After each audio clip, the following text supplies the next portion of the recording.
싱크홀. 서울에 내 집 마련의 꿈을 이룬 동원네가 이사오고 같은 빌라에 사는 만수와 사사건건 부딪힙니다. 그러던 어느 날 싱크홀이 발생하여 빌라가 통째로 땅속으로 꺼지고 사람들은 어떻게 해서든 살아남으려 하는데, 조물주 위에 건물주, 내 꿈은 건물주, 내 집 마련의 꿈, 똑똑한 한 채, 부동산. 집에 이렇게까지 인생을 거는 나라가 또 있을까요? 독일의 현대 철학자 볼로브에 의하면 집은 삶의 중심이며 자아를 키우고 인간 본질을 회복하는 장소이다 라고 했는데, 그 말에 의하면 아직 제 이름으로 된 집이 없는 저는 인간이 아닙니다.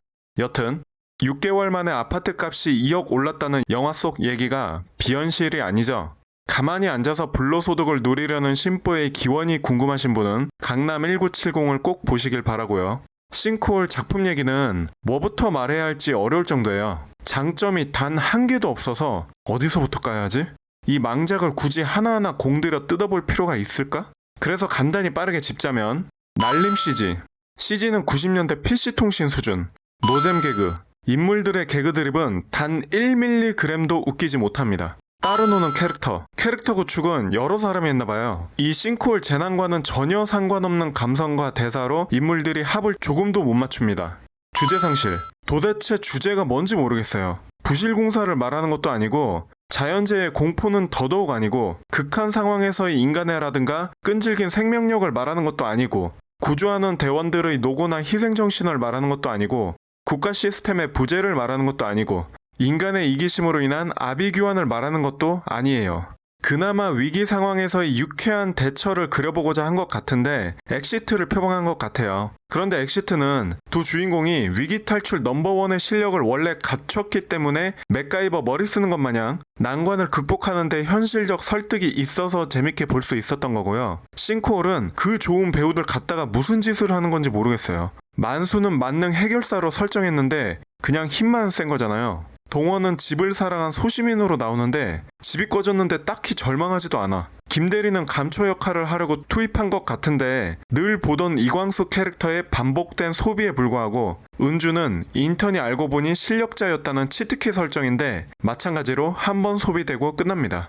가장 생뚱맞았던 건 만수 아들로 나온 승태. 얘는 왜 맨날 화나 있어? 아빠를 왜 혐오하는지 아무런 설명도 없고, 몰래 담배 피우고 거짓말하고 PC방 다니던 고딩인데 위기 상황이 되니까 갑자기 누구보다도 침착하게 대처합니다. 끝으로 바깥에 구조되는 음식 던져준 것 외에는 아무런 역할을 못합니다. 도대체 이 영화의 주제는 무엇인가? 감독님, 진짜 나한테 왜 이래요? 땅속으로 꺼진 것은 이들이 사는 집이 아니라 내 영화 관람비였다. 별 1개. 싱크 헐. 프리가이. 온갖 범죄가 자유롭게 펼쳐지는 프리시티. 오늘 하루도 기분 좋게 시작한 가이는 모닝커피를 들고 은행으로 출근합니다. 늘 있었듯 은행 강도가 들고 모두가 약속한 듯 같은 말만 매일 되풀이하죠. 거리에서는 폭행, 갈취, 폭발, 테러가 난무하고 서로가 서로에게 무신경하듯 일상이 반복됩니다. 그러던 어느 날 가이는 밀리를 보게 되고 평범하지 않은 그녀에게 반하면서 모든 패턴이 어그러지는데, 여기까지 보면 이게 무슨 포스터만큼이나 병맛인가 싶습니다. 포스터가 진짜 촌스럽잖아요. 그런데 10여 분이 지나면 모든 상황이 이해됩니다. 이 세계는 범죄로 레벨을 올리는 게임 공간이고, 주인공 가이는 NPC, 즉 사람 플레이어가 아닌 게임 속 배경 캐릭터였던 것. 그런데 그 NPC가 급기야 자아를 가지게 되어버린 거죠.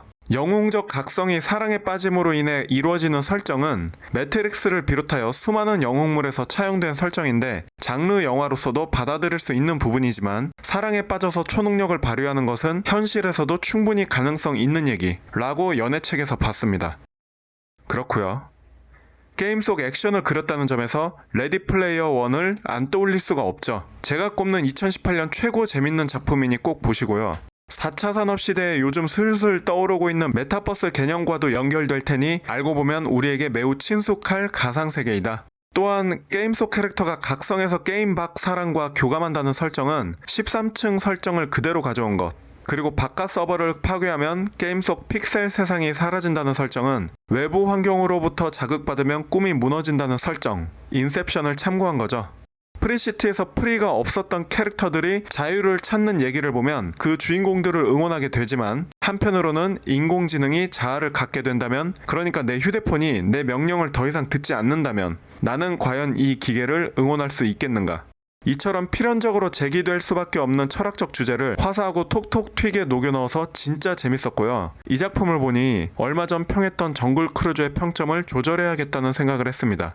정글 크루즈도 재밌게 봤지만 같은 오락 영화로서 만듦새만 놓고 비교해보자면 정글 크루즈 별 3개, 4D로 본다면 별 3개 반, 그리고 프리가이는 별 4개, 레디 플레이어 13층. I really wish you'd mention that.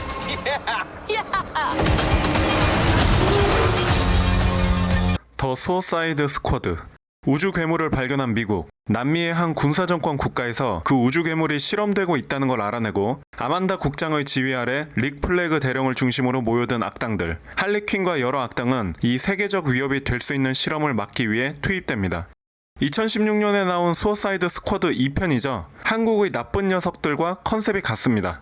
1편 평이 워낙 안 좋았죠. 이번 2편은 좀 낫다고 하여 봤습니다. 많은 평론가가 제법 칭찬을 하고 있고 대중적인 평도 나쁘지 않습니다. 일단 저는 보고 나서 궁금했어요. 나는 왜 재미가 없을까? 여기서 치는 수많은 개그도 재미없고 액션이 좋다는데 저에겐 그저 뻔한 고개쇼 느낌? 그냥 데드풀이 여러 명 나오는 느낌인데 저는 데드풀도 재미없었고 서커스 같은 액션에도 이제 흥미가 떨어졌습니다. 서커스 같더라도 액션이라 함은 격렬함이 느껴지도록 해야 하는데 저에게는 그 어떠한 긴장도 되지 않아서 재미가 없었다.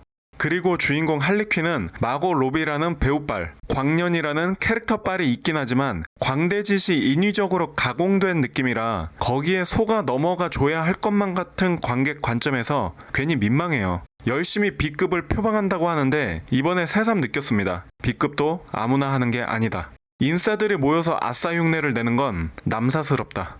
별 2개. 범생이 노는 척 할 때의 어색함이랄까? Oh my god, we've got a freaking kaiju up in this shit!